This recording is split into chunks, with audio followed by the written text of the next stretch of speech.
Happy New Year, happy 2025. If this is your first time here, then I am Genesis. I'm a full-time entrepreneur. I also do contract work. I wear many hats. Looking back over the year, 2024 was a very busy year. I was busy in a lot of different areas pertaining to business and work. And looking at the tail end of 2024, December was probably one of the craziest months of the year for me.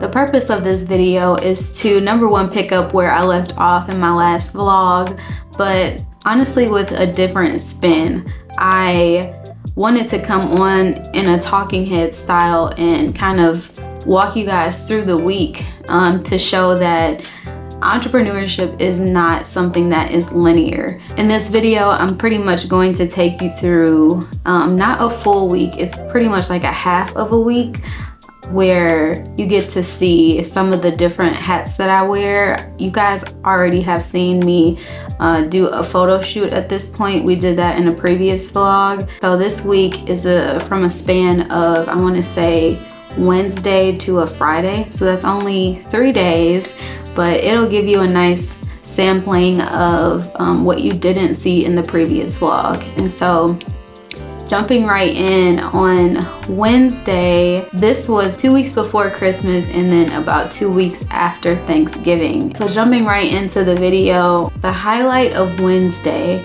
was getting some things in order for the Christmas dinner party. Hey guys, welcome to another vlog. It is Wednesday. For some reason I feel like it's Thursday.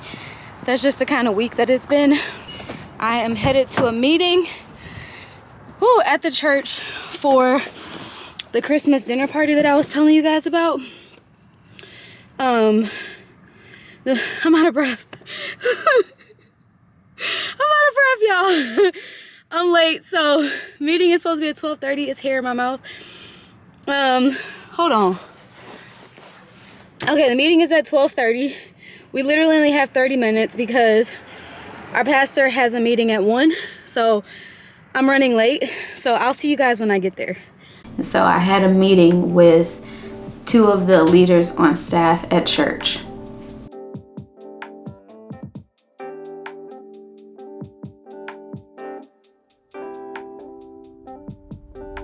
So we need to hit on finalizing the budget.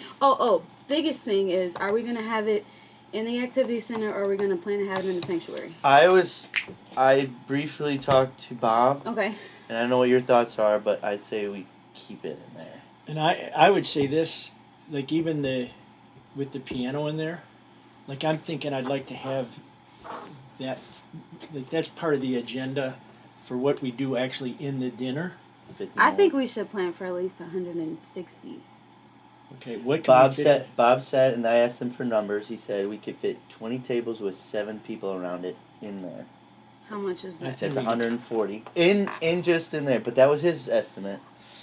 You can squeeze 8. That'd be tight, but you can squeeze 8 around the table. But then that's not considering overflow. And I said, Bob, how many can go into the coffee area? Just out of curiosity. Mm-hmm. He said we could fit 20 in there, like max. More than that. 20 tables? Oh. Or no. 20 people? No. No, why did I get 20? Maybe 8. For time's sake? Yeah. We'll make a final decision on Monday. Okay. And let's let the numbers dictate. And I'd rather the numbers force us to go down there than we just go down there and then we end up with 130 people. As you can see from the meeting, we were trying to put together some last minute details related to the event. Looking back on it, that event was extremely successful. I know in the meeting, I think we were planning for like 130 to 140 people. We ended up having close to 200 people at the event.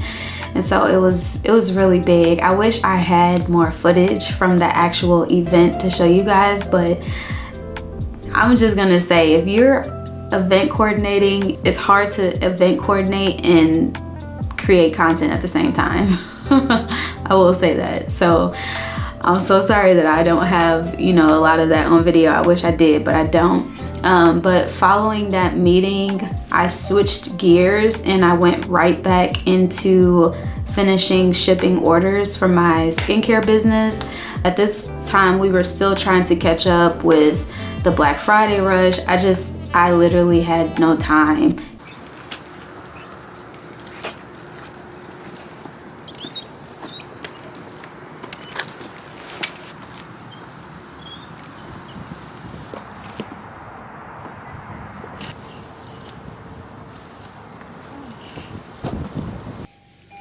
Oh, got all the packages in the car. Oh.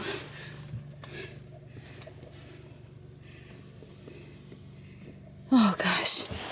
Okay. It feels so good to be going to the post office and not be rushing there at at 6:48 and they close at 7. It's 2:30 in the afternoon and I'm going to drop all these off. I'm headed to my local post office to drop these off, and then I'm gonna try to do like type up some notes from the meeting that I had earlier, because we have another meeting, like I said before, we have another meeting at 5 with the rest of the staff. So trying to get these dropped off, get a little bit more work done before our staff. Then they have a prayer night tonight, and then I need to get some things solidified for tomorrow. The big highlight of the day tomorrow is I'm supposed to be shooting headshots for someone, so I'll have a shoot tomorrow. And I normally try to get the orders out pretty fast, but there was just too much going on where I literally had no time. And at this point, this was only half of what we got for Black Friday. Fast forward to Thursday, I was supposed to have a photo shoot, doing a headshot session, but that got rescheduled to another day. So I used Thursday to kind of regroup.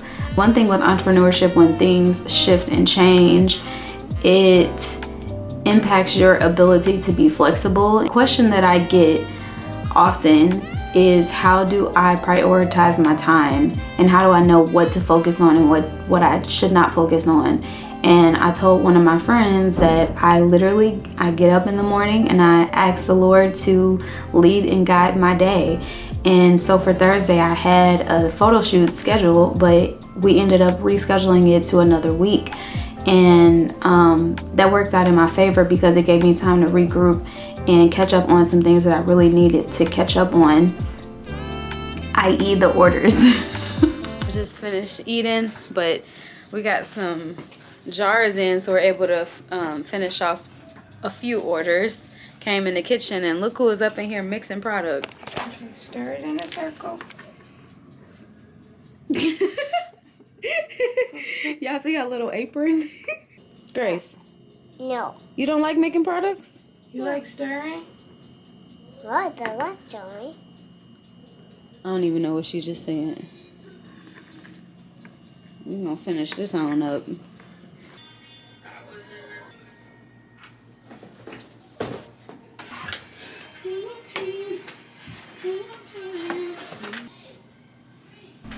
After working on the orders, I ended up switching gears, and I had promised my brother that I would help him decorate his place for Christmas and put up a Christmas tree. So I think that was also in another clip from a previous vlog. I was looking for a tree for him. He ended up finding his own tree, and so I had promised him that I would help him decorate his condo. And so I left the office, I stopped working, and I spent the evening with my brother. Alright guys, I don't know where we left off. I think I was taping up packages. I just dropped those off at the post office, and it is Thursday. This evening I was supposed to be putting together centerpieces for the party that's tomorrow, but then my brother reminded me that we're supposed to be decorating his place, and he's off today. So he bought a tree. I'm here. He bought a tree. This is what she looks like. He got her from Home Depot, right? Home Depot? Yeah. Okay, we got it from Home Depot. It's a 7.5 foot tree. If I can find this online, then I'll link it. But this is it in person. it is pre-lit. So I came over here. He had a bin with some stuff that he had, some ornaments and stuff. And I pretty much looked at what he had and determined that we need to go to the store to get more stuff. So yeah, because ornaments is not enough to go on a tree. If you are a guy and you're watching this, you need more than ornaments. Hopefully you have a sister or somebody that can come help you. Because you need more than ornaments. And he didn't know we needed more than ornaments. So we're gonna have to go to the store. It is 7:15. Hobby Lobby closes at 8. And I think that's gonna be our best bet. So we're gonna run to the store and then come back and try to put this tree together. And then decorate any other places. I like these. I don't know where those came from. And then here's this sign. I think maybe we could get some garland to go up here, or even like something to go on the knobs. And then I was thinking like putting a nail right here and putting a piece of garland. And then we need some lights. Even though when he turns all the lights off, like it looks super scenic in here. Yeah. So yeah, this is how it looks with no lights on. And then the fireplace has lights, right? All right, so I kind of got a vision of what we need. We're gonna run out to the store, grab some stuff. If I find it useful, then I'll throw it in the vlog. But if not, I'll just see you guys when I get back here.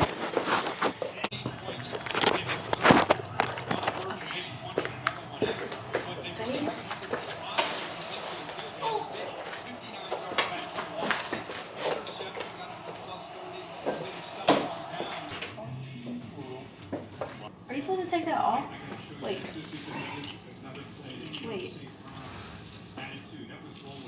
I didn't show him the base.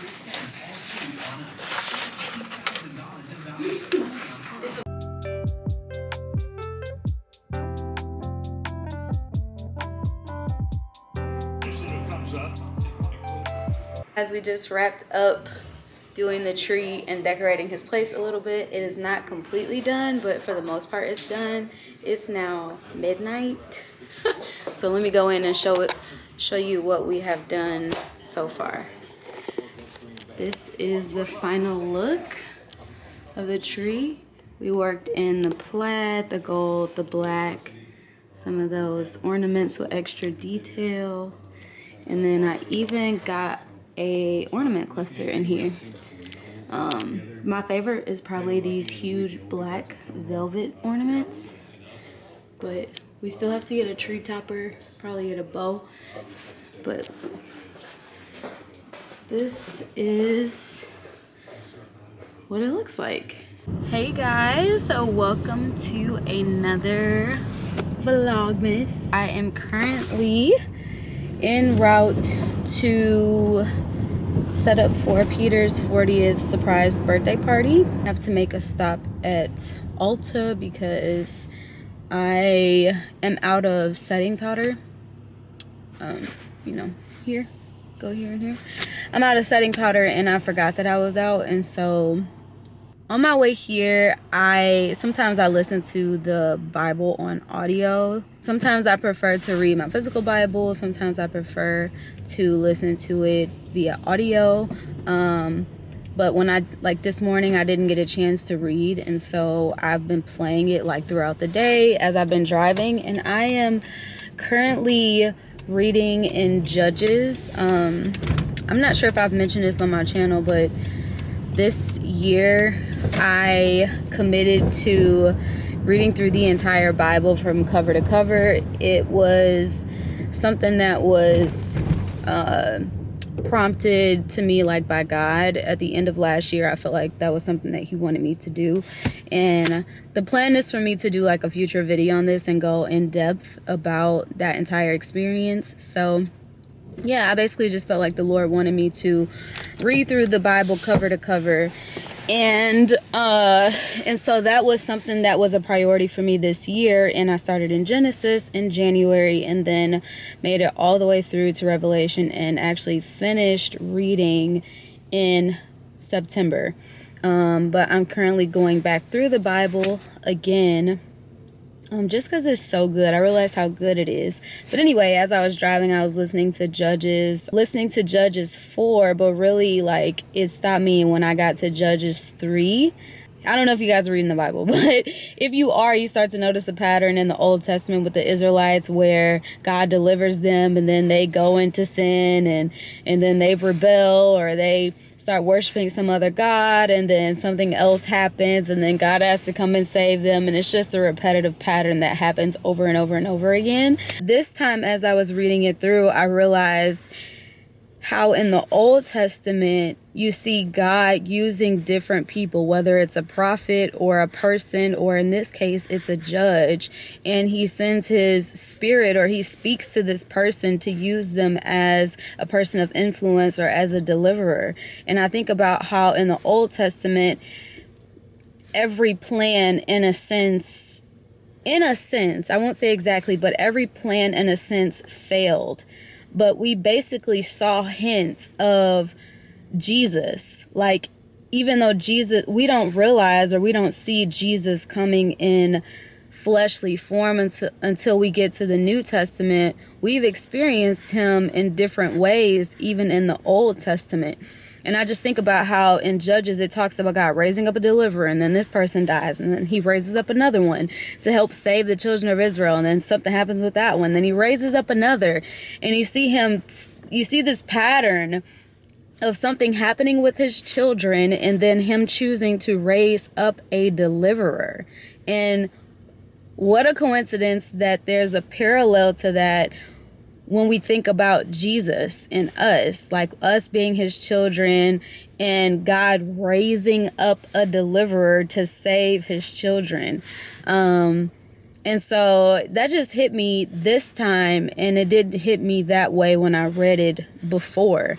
And that just goes to show you that every time you read the Bible, you can get a different meaning, or learn something new that you didn't realize before. Something may stand out to you differently in one season than it does in the next. As I was thinking about this, it reminded me of this video that I watched by Jackie Hill Perry. I don't watch a ton of her stuff, but this particular video I watched, Acts 242 conference, was all over the internet. If you don't know about it, just look it up. Like, literally, like, every social media platform blew up. Jackie released a video. I think the session was called How to Live Like a Berean. But in that particular message at the Acts 242 conference, she talked about reading the Bible Christocentrically. And that's like Christ-centrically. And it's how you read the Bible, like, from cover to cover, and you look for Jesus throughout scripture, even though we don't actually like see him verbatim until the New Testament. Like, there's sprinklings of Jesus, and there are things in the Old Testament that point to Jesus, and it's going to take definitely looking at things with a deeper lens and like asking God to help you as you're reading scripture. I mean, because like I said, I read through Judges before, but the insight that I got this time in seeing Jesus through that example is not what I got the first time I read it. And so as I was driving, I just thought that was so cool. And it just made me think about, like, you know, we're going through the Christmas season and Vlogmas and, you know, putting up the Christmas trees, and everything is so busy. And as you've seen from my week and my days, like, it's just been very crazy, and it gets hectic and all the things. But it's just, the entire season is truly about him. It's not about all this other stuff. And so, yeah, I was just thankful that as I was reading today, I had a moment where I was reading in the Old Testament, but God showed me a glimpse of Jesus even in that. And so, yeah, I just wanted to share that with y'all. It's so interesting, and I think it's beautiful that we're all learning and growing together. But I'm on a time crunch. We're not here for Bible study right now. I gotta run in this store, get my setting powder, and then I'm gonna head to the hotel so that we can start setting up, and I'll see you guys there.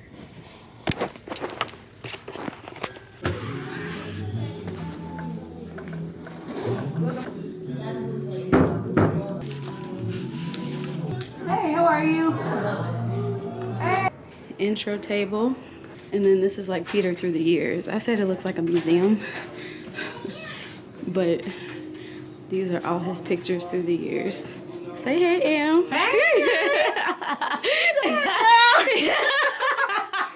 She look cute. Catch me later. Oh my God. I'm vlogging too. Oh, nice. Let's go. Watch So Amber's on YouTube as well. What's the name of your channel? If they just type my name, Amber Black. Okay, they can just, you can type in Amber Black. I'll link her channel in the description. Burnt orange dress. I guess you could like save it for next year, because by the time you guys see this, it's gonna be getting towards the end of December and then into January, and I'm not sure if you'll get as much use out of this, but yeah, this is the fit. I'm gonna go ahead and finish setting up. So the murder mystery dinner, I have no words. I literally have no words to describe the murder mystery dinner. It was so funny. Like, I laughed so hard I thought I was gonna have a hernia. Like,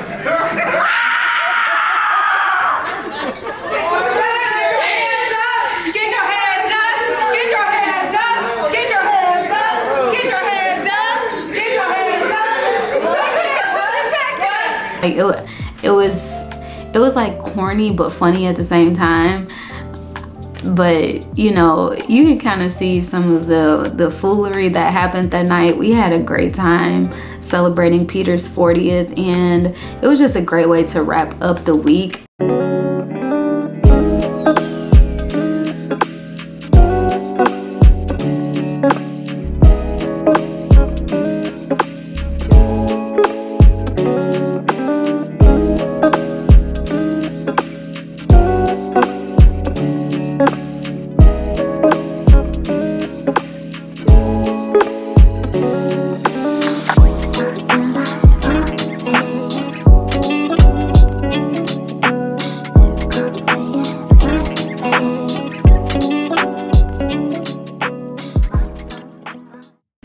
I love how, you know, in previous seasons with having my business, it was really hard to balance like family time and work time. And I feel like I've kind of reached a point where I'm striking a pretty good balance between being able to get work done, but also like being able to adjust and shift if something is needed in my family. If I need to run to my aunt to help her, or if I need to, you know, be available for something, then I don't feel that my business is like shortchanging time from having time with family. And so that pretty much wraps up this video. If you are a full-time entrepreneur, then I know a common thread that we've been talking about is what time looks like. And so I pray that God will help will help all of us to teach us to number our days so that we may gain a heart of wisdom, and so that we may be prosperous and successful in anything that we set our hands to. So as you are planning out your year, as you are planning out your quarters, I pray that God would give you wisdom and guidance for the days ahead. And if you're even, doing a vision board, I probably will be doing a vision board this year. I pray that you would include God in your plans and that you would include him in your day and see how that changes things. This by all means does not mean that I have the secret sauce or that I every day works flawlessly or every week flows perfectly. But for the amount of different things that I had going on this week, it was only God that I was able to, show up and get everything done that I needed to get done. So like I said, Happy New Year. It is great to see you all. If you're new here, please introduce yourself. We are a growing community here on YouTube. I have over 100 of you guys now, and I don't know who you are. So I would love to know who's a part of the family, who's sticking around. Please comment and let me know who you are, where you are watching from, and yeah, I hope you enjoyed this video. I'll see you guys soon. Bye.